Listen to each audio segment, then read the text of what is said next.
جب ملک میں آئین نہ ہو, جب کسی اداروں کا احترام اور رسپیکٹ نہ ہو, جب پارلیمنٹ جو ہے نا صرف ایک برائے نام پارلیمنٹ بن جائے, اور وہ پارلیمنٹ جناب چیئرمین, وہ پارلیمنٹ ہم سمجھتے ہیں کہ اس وقت اگر بلوچستان اسمبلی میں یا نیشنل اسمبلی میں جو نمائندگی ہے وہ عوام کی نمائندگی نہیں ہے, وہ فارم 47 کی نمائندے ہے, وہ عوام کی نمائندے نہیں ہے. جب آپ اپنے اصلی نمائندگان کو آپ ان کو جیلوں میں ڈالیں, آپ اس کو پارلیمنٹ سے باہر رکھیں اور ان لوگوں کو پارلیمنٹ میں رکھیں جس کا عوام کے ساتھ کوئی تعلق نہیں, تو یہ بتاؤ وہ ملک کو کیسے چلائے گی؟ وہاں پالیسیاں کیا پالیسی ہوں گی؟ کیونکہ اس وقت سب سے پہلی جو کہ ایک فراڈ الیکشن ہوا ہے, ایک جعلی طریقے سے جو ہے نا اسمبلی وجود میں لائی گئی ہے, اور وہ لوگ اسمبلی میں بیٹھے ہیں جس کے پاس حق نہیں ہے کوئی اسمبلی میں بیٹھے, اس کے پاس حق نہیں ہے کہ وہ حکومت بنائیں, وہ عوام کی نمائندے نہیں ہے. ہم سمجھتے ہیں اس لیے کہ اس پارلیمنٹ میں اس وقت وہ قوت, وہ طاقت نہیں ہے کہ عوام کی نمائندگی کرے. اس لیے ہم نے مطالبہ کیا کہ فوری طور پر ری الیکشن کروائے جائے, فیئر فری الیکشن ہو, اور صحیح عوام کی نمائندگی جو ہے اس کو موقع دیا جائے, اور پارلیمنٹ کو تب طاقت مل سکتی ہے. آپ دیکھیں کہ بلوچستان کی ایشوز کیا ہیں. آپ نے کبھی ادھر جو ہے نا, اگر آپ اس کو اپنی نمائندگی نہیں دیتی, آپ اس کے حقوق نہیں دیتی, آپ اختر مینگل جیسے ایک پاکستان اور آئین کے اوپر یقین رکھنے والے کے اوپر, ان کی پوری پارٹی کے اوپر پرچے کرے, 1700 لوگوں کے اوپر پرچہ ہوا, لوگوں کو گرفتار کیا گیا. ہمارا عادل بادئی جو ایم این اے ہے یہاں سے بیٹھا ہوا ہے ادھر, اس کے گھر پہ چاپے پڑ رہے ہیں, وہ پولیس اور انتظامیہ اس پہ لگے ہوئے کہ کیسی پی ٹی آئی کو توڑے, کیسی پی ٹی آئی کو کمزور کرے, اور اس کی جو اصل کام ہے کہ وہ سیکیورٹی دے, تحفظ دے, امن قائم کرے, اس پہ مکمل طور پر ناکام ہے. تو اس موقع پہ پی ٹی آئی سمجھتی ہے کہ اس وقت یہ سب معاملات جو ہو رہے ہیں یہ انکانسٹیٹیوشنل کردار کی وجہ سے ہو رہے ہیں. ملک میں نہ کوئی آئین رہا, ملک میں نہ کوئی آئین رہا, نہ کوئی قانون رہا, نہ کسی اداروں کے کوئی رسپیکٹ ہے. ابھی آپ دیکھ رہے ہیں کہ اس وقت جو بے روزگاری بڑھتی جا رہی ہے, آپ کے تعلقات ایران کے ساتھ جو آپ کے خارجہ پالیسی ہے, آپ نے اپنے خارجہ پالیسی کو ریوزٹ کرنا ہوگا. آپ کی ایران کے ساتھ تعلقات خوشگوار نہیں. آپ نے افغانستان کے ساتھ جو تعلقات بنائے اور جس طرح وہاں ٹریٹمنٹ ہو رہی ہے وہ انتہائی افسوسناک ہے. آپ کو بالکل آپ کو کنسرن ہے, آپ کی ایشوز ہیں, آپ سمجھتے ہیں کہ یہ ٹھیک نہیں ہو رہا. ہماری بھی کنسرن ہے بہت چیزوں پہ, لیکن اس کے لیے آپ کے پاس ڈپلومیٹک چینل موجود ہیں. آپ ڈپلومیٹک چینل کو استعمال کریں, اپنے دوست ممالک کو استعمال کریں, تاکہ یہ جو اس وقت جو صورتحال چل رہا ہے اس کے مذاکرات سے ٹیبل کے اوپر اس کے معاملات کو حل کیا جائے.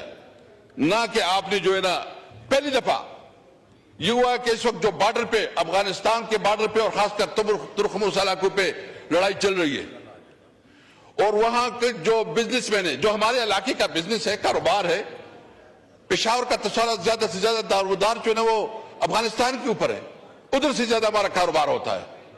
ہمارا زیادہ رابطہ جو یہ ایک تاریخی طور پر یہ روٹ, یہ تو Samarkand, Bukhara, central Asian countries, Russian state, یہ یہاں تجارت کے لیے آتی تھی اور ہماری اکانومیز پہ چلتی تھی. ہم نے اپنے دور میں یہ کوشش کی کہ پاک افغان ٹرانزٹ ٹریڈ کے اندر ایک شک اضافہ کیا, جس میں ہم نے یہ طے کیا کہ ہمارے ٹرانسپورٹ جو ہے نا وہ سینٹرل ایشیا تک جائے گا اور رشین سٹیٹ تک جائے گی. اور اس وقت آپ دیکھیں کہ ہمارے ایکسپورٹ کتنے بڑے, اس وقت ہمارے ایکسپورٹ تقریباً 1.7 بلین تک پہنچے. اس وقت ہماری جو ایران کے ساتھ تقریباً $1 بلین اور رشین سٹیٹ اور سینٹرل ایشیا کے ساتھ یہ مل ملا کے تقریباً $5 بلین بنتے ہیں. آج وہ کاروبار بند ہے. اس کے مسائل کیا آ رہے ہیں؟ بے روزگاری بڑھ رہی ہے, مایوسی بڑھ رہی ہے, نوجوانوں میں ناامیدی بڑھ رہی ہے. آپ اب اگر ان علاقے کے لوگوں کے روزگار بھی چھینے اور پھر آپ یہ کہیں کہ بھائی روٹ کازز یہ ہیں کہ آپ کی جو بارڈرز ہیں اس کا احترام کرے اور جو معاملات ہیں وہ مذاکرات پہ حل کرے. جناب چیئرمین، اس وقت سب سے بڑا مسئلہ وہ سیکیورٹی، خاص کر جو ہے نا یہ دو صوبوں میں اور بلوچستان جو ہمارا فاٹا ایریا جو مرج ایریا ہے، اور اس پارلیمنٹ بھی کمٹمنٹ کی تھی اور 18 امینڈمنٹ کے بعد جو کہ ایک ایگریمنٹ ہوا تھا فاٹا کے ساتھ کہ 1000 بلین روپیز جو وہاں کے ڈیولپمنٹ پہ لگائے جائیں گے. آپ رپورٹ منگوا کے دیکھیں اس وقت کتنی جو ہے نا ادھر ڈیولپمنٹ ہوئی، کتنا پیسے ادھر استعمال ہوا ہے. آپ جان بوجھ کر چھوٹی صوبوں کو جو ہے نا محروم رکھ رہے ہیں. آپ جان بوجھ کر جو ہے نا اس کو اس طرف دھکیل رہے ہیں کہ خدا نخواہ پاکستان کے خلاف وہ کام کرے. اور آج خواجہ آصف صاحب جو ہے نا ڈیفنس منسٹر ہیں، وہ جس طرح بیان کر رہا ہے کہ سب کچھ پی ٹی آئی کی وجہ سے ہو رہا ہے، یہ سب کچھ تمہاری نااہلی کی وجہ سے ہو رہا ہے. تمہارے اندر وہ کیپیسٹی نہیں ہے، تمہارے اندر وہ صلاحیت نہیں ہے. چاہیے تو یہ کہ اس معاملے پہ ہم کسی طور پر، ہمارے لیے سب سے پہلے پاکستان ہے. ہم اپنے اداروں کو مضبوط دیکھنا چاہتے ہیں. ہم ایک مضبوط پاکستان ہم سمجھتے ہیں